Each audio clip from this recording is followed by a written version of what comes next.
Hello, welcome to our program. With us today, George Ramirez, who is co-chair of Imagine Brownsville.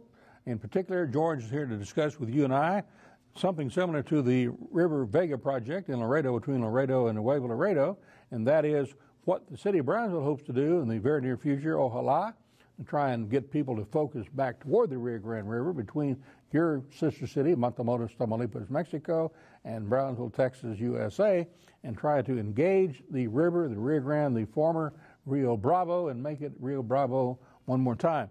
That'll be coming up in the last three segments of our program. But, however, as you and I wait for President Barack Obama's promised stimulus dollars to hopefully reach our pockets and pull us out of the recession, let's do a little spot check on the program today about who gets the credit or who gets the blame for the stimulus package. If it works or doesn't work, who's going to get that credit or blame? If it brings jobs or doesn't bring jobs, helps the economy or doesn't help the economy, who's going to get the credit, who's going to get the blame? On your screen right now is a map of South Texas. We want to share it with you because this region of the Lone Star State is critically important to millions of jobs in the United States and Mexico due to all of the maquiladora twin plants located on both sides of the Rio Grande River. The cheaper parts that are manufactured here by border workers are keeping union and non-union jobs from going to the Far East. They are key to saving General Motors, Chrysler, Ford, and the 3,000 suppliers who serve all three of those manufacturers. And it's critical that they survive if the domestic auto production in the United States is going to continue to be effective and continue to exist. President Obama unquestionably understood the importance of this region and these plants when he made this campaign pledge to me, as would be a priority of his administration. He would improve the levees and infrastructure of the region. Today we look at the president's efforts to protect the economy of both nations, Mexico and the United States, and fulfill his campaign promise to me and to you if you watch this program, and to what role Texas and its two United States Senators, Kay Bailey Hutchison and Senator John Cornyn, played in voting with the Republican Party in opposition to Obama's economic stimulus package. Texas' two senators voted no, even though the president's initiative might ultimately result in the completion of the long-sought interstate highway that could save Detroit and expedite commerce between the nation's biggest trading partners, Mexico and Canada. It could improve dangerously low levees and maybe provide the protection and water resources for a third international dam between Mexico and the United States. Let's look at the map of South Texas once again. President Obama's stimulus package provides for the middle of the three legs of the I-69, that being US 281, to near completion, as it goes from far northward toward Interstate 37 and close to San Antonio. Providing money for the IBWC also in the package. This would improve the levees of the region to be able to withstand a Category 4 of 5 storm, region being all the way from Brownsville north to Laredo and Nuevo Laredo, then on to El Paso itself. Just like as the president promised me, as you saw when he was running for office in the Lone Star State.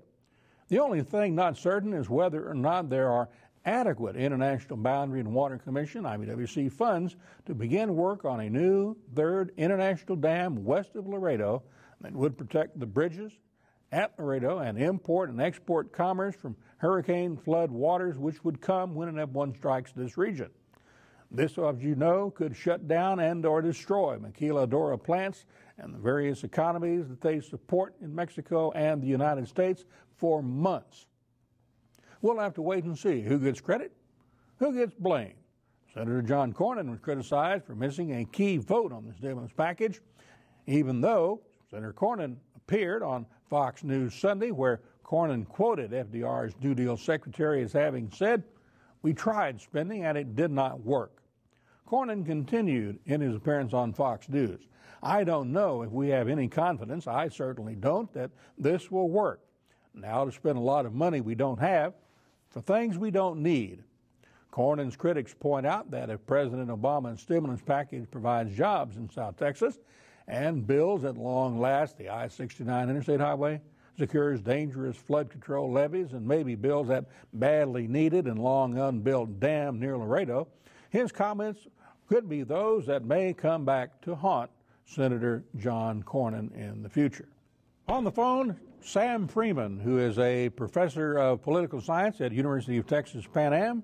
Professor Sam, you heard our comments regarding Senator John Cornyn maybe having said something on Fox News that may come back to haunt him about the fact we're spending money we don't have for things we may not need, and that would include a lot of things that may be coming to Greater South Texas.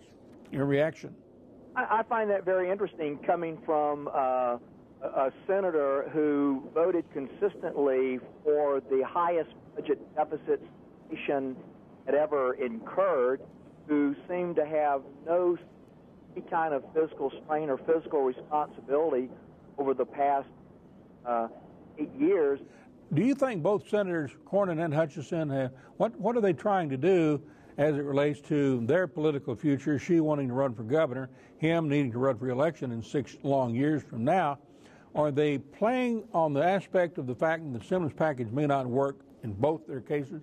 Well, the Republicans certainly are gambling on this. They're betting on this, and it's not just the Texas Republican senators that are doing this, or members of the House. For that matter, that's why so few are willing to cross over the line. They're hoping that it will fail. Thank you for calling in, Sam Freeman, professor of political science, University of Texas Pan American. Joining us on the set at this particular moment, George Anamitas, co-chair of the Imagine Brownsville program and the project in particular. George, thank you for joining us.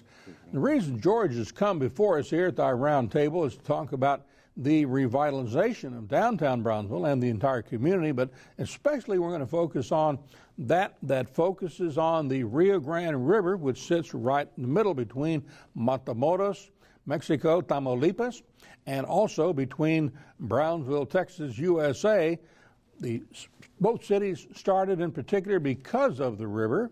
The river founded them with riverboats and the like, but over the decades and over the eons of time, the citizenry have kind of focused away from the Rio Grande rather than facing toward the Rio Grande during those days when all those shipments of cotton was going back and forth to the Confederacy, down to Baghdad, bringing in bullets for the Confederacy and the Civil War, and so forth. George kind of fill in the blanks of how that might work.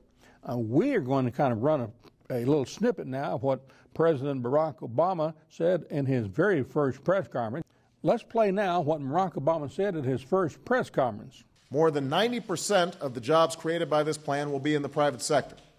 They're not going to be make-work jobs, but jobs doing the work that America desperately needs done. Jobs rebuilding our crumbling roads and bridges, repairing our dangerously deficient dams and levees so that we don't face another Katrina. Now, George, amazingly, President Obama, while running for office, had an understanding and awareness of how important the levees and the third dam and I-69 infrastructure is for this region of Greater South Texas. But also, you just heard him at his very first press conference, still on that page, because he's talking about America needing desperately now to rebuild our crumbling roads and bridges, repairing our dangerously deficient dams, of which Amistad Dam has over 30 pinhole leaks. Could be a very serious situation, obviously, because if Amistad were to fail, it's going to take out Laredo and all of its bridges, which now handle all of this commerce back and forth, both sides, import, export, and here the President of the United States doesn't want to have another Katrina. So might be some money in the stimulus package, perhaps, George, because if there's money on the IVWC side for the levees, that's what you're talking about in your project here for the downtown revitalization. Well, yes, and as you are well aware, you know quite a bit about the dams and the issues having to do with the river here in Brownsville, and we're not just talking about the impact of the river on Brownsville and Matamoros, but like you said earlier, we simply wouldn't be here unless it was for the river. And Laredo has the same situation. We're going to explain that to you a little bit later on in the program, because the River Vega Plan in the city of Laredo, between Laredo and Nuevo Laredo in particular, very similar to what you're talking about, George. And basically what would it do as it relates to your planning mechanism to kind of get the citizenry to, again, be focused on the river, facing the river rather than facing away from the river. Well, we appreciate this opportunity because we think it's very important and it's very unappreciated or not really well understood by the general population here on what the impact of the river will have on downtown revitalization, which is going to be one of the major projects that we're going to be taking on for the next 20, 30 years. The river is going to be obviously a part of our lives, and we've been trying to preserve it with, working out deals with Homeland Security that will hopefully allow us to build a comprehensive security system that is integrated into a boardwalk promenade that'll feature, retail and entertainment, a host of cultural district, entertainment district, and historic like the downtown San Antonio Brownsville. Riverwalk. Well, it sure would be nice, I mean, the San Antonio Riverwalk is obviously the most outstanding example that we can use. A city that was ignored and unrealized as it relates to its potential for many, many years. It was basically just a downtown sewer system. Well, yes, precisely that. It was a biohazard. It was, basically they considered, a major problem, that river there. And now the San Antonio Riverwalk is one of the main tourist destinations other than the Alamo and South Padre Island and other entities and places when people come from outside of Texas coming to see what Texas has to offer. Yes, and that's what encourages us in the Imagine Brownsville process and this developing of the strategic plan and realizing that it took San Antonio City Commissioners and the city fathers there, the powers that be in San Antonio, 13 years to really convince themselves that this would be a good idea to do the Riverwalk. To this day, right now, San Antonio's Riverwalk produces more than $800 million a year in economic impact to the city of San Antonio. How many jobs does that generate? Oh, it's got to be thousands of jobs, no because I'm sure for every dollar spent, there's got to be an economic impact of $4 to $5 for each dollar spent by a tourist. Turnover. Yes. Now, of course, San Antonio is still a long ways from Brownsville, and but still, though, I mean, you got to start somewhere. And Brownsville, there's people that would argue which is the most historic city in the state of Texas, whether if it's Brownsville or San Antonio. Brownsville has some very old, deep history that we've not really capitalized on in developing what is cultural tourism, which is the #1 kind of tourism that everybody would love to have. Now, George, based on the president's commitment, his stimulus package, and maybe some federal stimulus dollars coming into not only your project, hopefully, ojalá, but the River Vega project between Laredo and Nuevo Laredo, that'd be a good thing for you, wouldn't it? Well, that'd be wonderful because it would really help offset some of the major investments that the city of Brownsville would have to make in developing the riverfront as a viable tourist destination. Let's put up on the screen the slide of the downtown revitalization, which shows the river, the security wall, the promenade, as you refer to it, which could be a barrier, but also a wall per se. Well, that's right. Explain what they're seeing on the screen. Well, what we've done is that we've been successful in convincing Homeland Security, and hopefully the city of Brownsville will work with them on this aspect. So you see the two trees, that would be the security wall just to the north of the Rio Grande River. It's basically a retaining wall over the berm that is actually what is called the city levee, not the IBWC levee, which is a little bit further behind. Right. So what is not a city levee would have to be reinforced to build anything on it anyway for civil engineering purposes. So that will serve as a barrier. Basically, you'll be walking on top of it, looking down 10, 15 feet down into the river. But as the audience is viewing this particular slide, you see the little body of water called the Rio Grande River. It's so titled. But what will happen when the Weir Dam is completed between Brownsville and the mouth of the Rio Grande? Well, that would be a wonderful thing for it to happen, in my opinion. Because the river level will rise, where this little bitty body of water shown now, the water would come all the way up to where you're seeing the security wall. Well, the gateway, basically the water, a lake. You bet. We'd be on a lakefront, basically. Okay, wow. So we would have so many features that most tourist destinations would just love to have. We'd be on the waterfront. Skiing exhibitions like you used to have in the Resaca of Fort Brown. Well, you got to watch out for those gar out there. But still, though, I think you have our geographic location, the fact that we're an international location. on the riverfront, and really, the historic context cannot be forgotten here. This would be a great cultural destination, world class. We're going to share with you now a story written by Ashley Richards, Laredo Morning Times, October 15, 2007. You can go to lmdonline.com and pick up on this story, but basically it talks about the River Vega Plan between Laredo and Nuevo Laredo. The story goes, millions could be spent to revitalize downtown Laredo with the River Vega project, which you're now seeing portions of on your screen. Laredo's River Vega Master Plan proposes extreme changes in the Rio Grande and the property abutting the water in an attempt to bring the river to downtown Laredo. By widening the river, Los Dos Laredos Park and nearby parking lots would be flooded. A retaining wall similar to the one you're talking about, George, in Brownsville, would be installed and is advertised in the alternative to the border fence, similarly to what you're talking about with Homeland Security in the city of Brownsville. Changes would create and set up, some say in Laredo, what it's trying to achieve for decades, and that is making the river a focal point of the downtown area, same thing that Brownsville is trying to accomplish. The idea is how to give our front to the river, according to the Assistant City Manager, Horacio de Leon of Laredo, explaining that downtown Laredo has long put its back to the Rio Grande. The community has been talking about improving the river, using the river for hundreds of years.